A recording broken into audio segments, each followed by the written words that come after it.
मंडळी, विरोधी पक्षनेते राहुल गांधी यांनी केंद्रीय निवडणूक आयोगावर पत्रकार परिषद घेत गंभीर आरोप केलेले होते.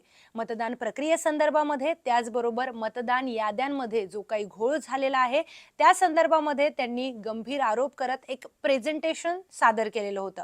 त्यानंतर अख्ख्या देशाचं लक्ष केंद्रीय निवडणूक आयोगाच्या उत्तराकडे लागलं होतं की केंद्रीय निवडणूक आयोग या संदर्भामध्ये काय नेमका खुलासा करताय, काय स्पष्टीकरण देत आहे त्या संदर्भामध्ये.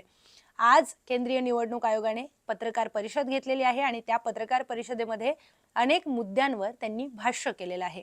केंद्रीय निवडणूक आयोगाने नेमकं काय म्हटलंय, राहुल गांधींच्या प्रश्नांना त्यांनी उत्तर दिलंय का, दिलंय तर किती सडेतोडपणे दिलंय, आणि सगळ्यात महत्त्वाचं म्हणजे महाराष्ट्राच्या निवडणुकीबद्दल ते काय बोललेले आहेत, त्याचबरोबर बिहारमध्ये SIR लागू करण्यासंदर्भामध्ये ते काय बोललेले आहेत, आणि तुमच्या आणि माझ्या मनातले प्रश्न असे 3-4 मुद्द्यांच्या माध्यमातून अगदी सोप्या आणि सुटसुटीत शब्दांमध्ये समजून घेऊयात नेमकं 1.5 तासाच्या पत्रकार परिषदेमध्ये निवडणूक आयोगाने काय म्हटलंय.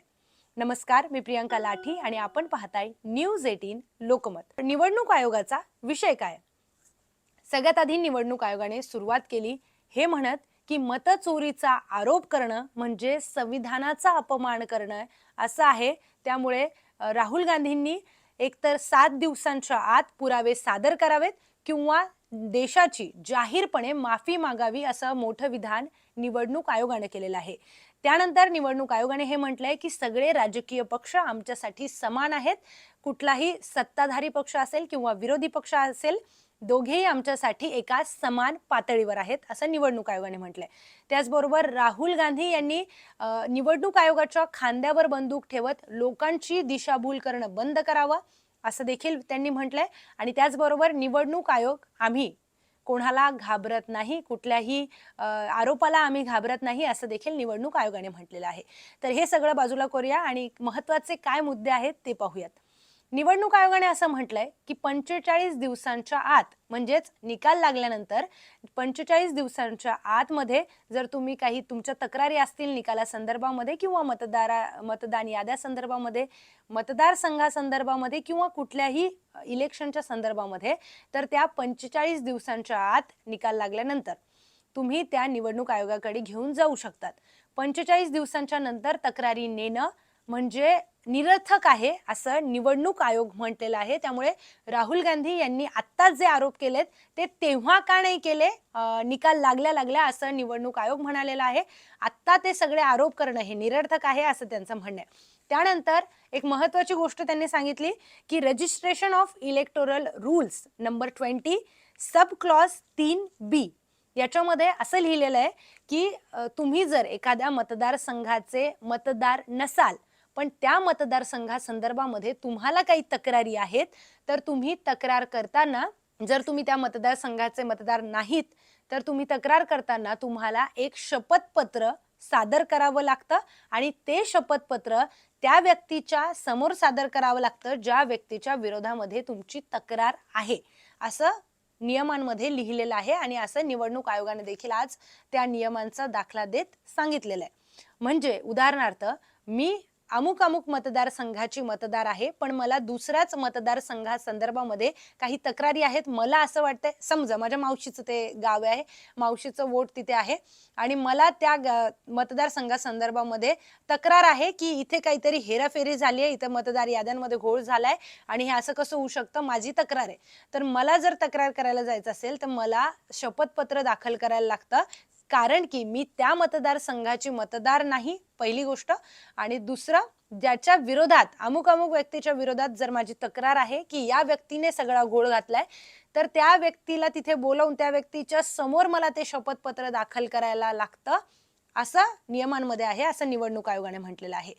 दुसरा महत्त्वाचा मुद्दा राहुल गांधी यांनी हे उपस्थित केलं होतं की महाराष्ट्राच्या संदर्भामध्ये 40 पेक्षा जास्त म्हणजे 40 लाखांपेक्षा जास्त वोट्स मतदार वाढलेले आहेत अचानक 5 महिन्यांच्या कालखंडामध्ये. म्हणजे लोकसभेचं निवडणूक संपली, लोकसभेनंतर विधानसभेच्या निवडणुका आल्या आणि या 5 महिन्यांच्या काळामध्ये 40 लाखांपेक्षा जास्त मतदार अचानक वाढले असा आरोप राहुल गांधी यांनी केलेला होता.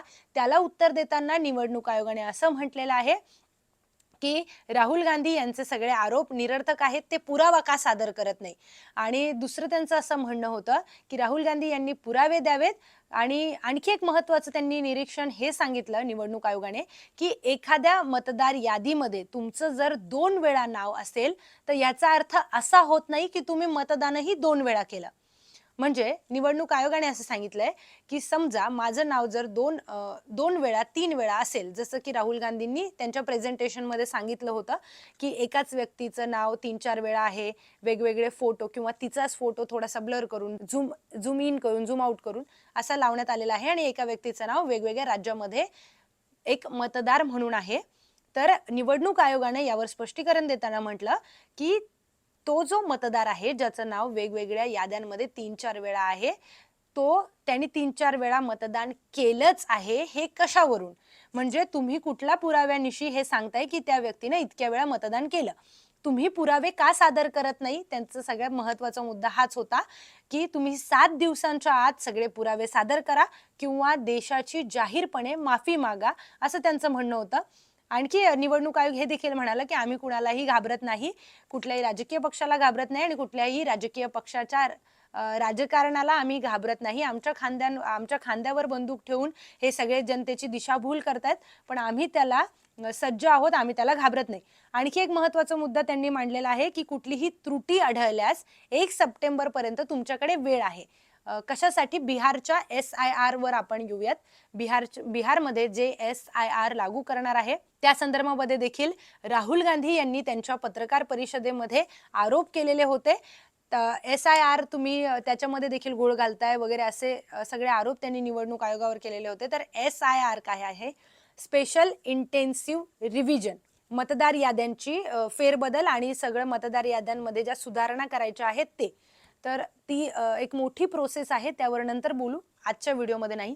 तर SIR संदर्भामध्ये राहुल गांधी यांनी प्रश्न उपस्थित केले होते आणि पत्रकार परिषदेमध्ये आजच्या एका पत्रकाराने देखील या संदर्भामध्ये प्रश्न उपस्थित केला, की 65 लाख मतदारांचं नाव जे मतदार यादीतून वगळण्यात आलेलं आहे, काढण्यात आलेलं आहे बिहारमध्ये SIRच्या माध्यमातून, त्याचं स्पष्टीकरण अजून निवडणूक आयोगाने का दिलं नाही? म्हणजे सर्वोच्च न्यायालयाने देखील सांगितलेलं आहे, की हे 65 लाख लोक कोण आहेत? त्यांची नावं तुम्ही जाहीर करा. लोकांना कळू देत, की हे 65 लाख लोक कोण आहेत?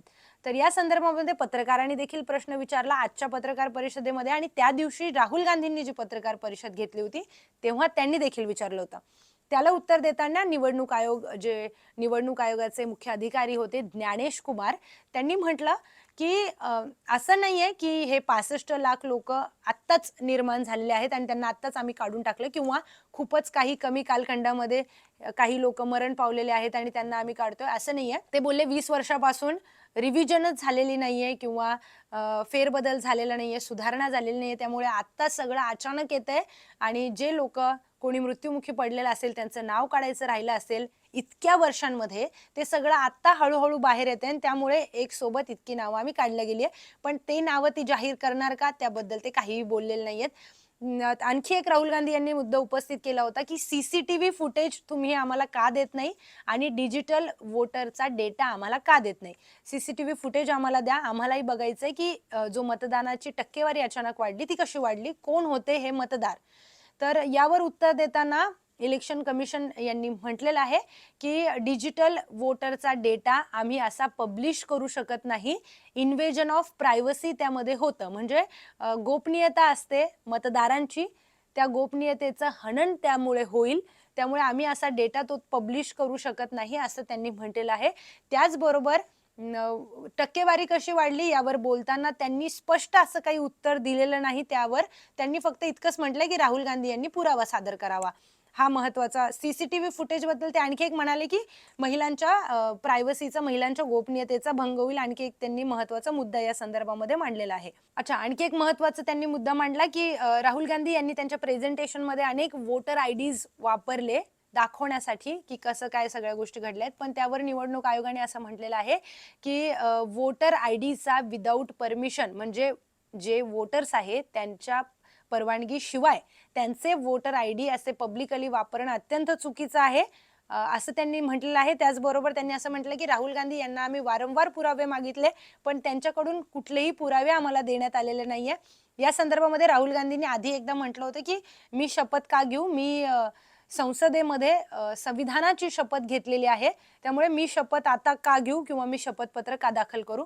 पण त्यावर देखील आज निवडणूक आयोगाने असं म्हटलेलं आहे की शपथपत्र दाखल तुम्हाला करावंच लागेल, ते नियमानुसार आहे. बाकी मग ते अनेक मुद्द्यांवर बोललेले आहे की 7 करोड मतदार जे आहेत ते आमच्या पाठीशी उभे आहेत आणि राजकीय पक्षांना 15 दिवसाची त्यांनी डेडलाईन दिलेली आहे की SIR मध्ये काही त्रुटी त्यांना जर आढळत असतील तर त्यांनी आत्ताच त्यांच्या तक्रारी कराव्यात 15 दिवसांच्या आत, त्यानंतर ते तक्रारी घेणार नाहीत. थोडक्यात त्यांनी असं सांगितलंय सगळ्याच राजकीय पक्षांना. बरं, आणखी महत्त्वाचा मुद्दा ते म्हणालेत की निवडणूक आयोग हा कुणासोबतही भेदभाव करत नाही. सर्व स्तरावरील लोक, सर्व धर्माचे लोक, त्याचमध्ये सगळे महिला असतील, पुरुष असतील, गरीब, वृद्ध कुणासोबतही आम्ही भेदभाव करत नाही, कुठल्याही मतदारासोबत, असंही ते म्हणालेले आहेत. थोडक्यात जे काही या सगळ्या पत्रकार परिषदेमध्ये झालं ते सांगण्याचा मी थोडक्यात प्रयत्न केला आणि काही मुद्दे माझ्याकडून राहिले असतील, अतिशय महत्त्वाचे असतील, तर ते तुम्ही कमेंटमध्ये आम्हाला नक्की लिहा की माझ्याकडून काय मिस झालंय. म्हणजे मलाही ते कळेल आणि आपले जे दर्शक आहेत त्यांना देखील कळेल की हे देखील काही महत्त्वाचे मुद्दे आहेत. आणखी तुम्हाला काय वाटतंय? कारण की महाराष्ट्राच्या संदर्भामध्ये हा अतिशय गंभीर प्रश्न आहे. स्थानिक स्वराज्य संस्थांच्या निवडणुका आता तोंडावर आलेल्या आहेत आणि त्या सगळ्या संदर्भामध्ये ही पत्रकार परिषद किती महत्त्वाची आहे, त्याचे काय पडसाद हे महाराष्ट्राच्या जनतेवर पडतील आणि महाराष्ट्राच्या निवडणुकांमध्ये देखील पडतील किंवा तुमच्यावर पडतील, ते तुम्ही नक्की सांगा.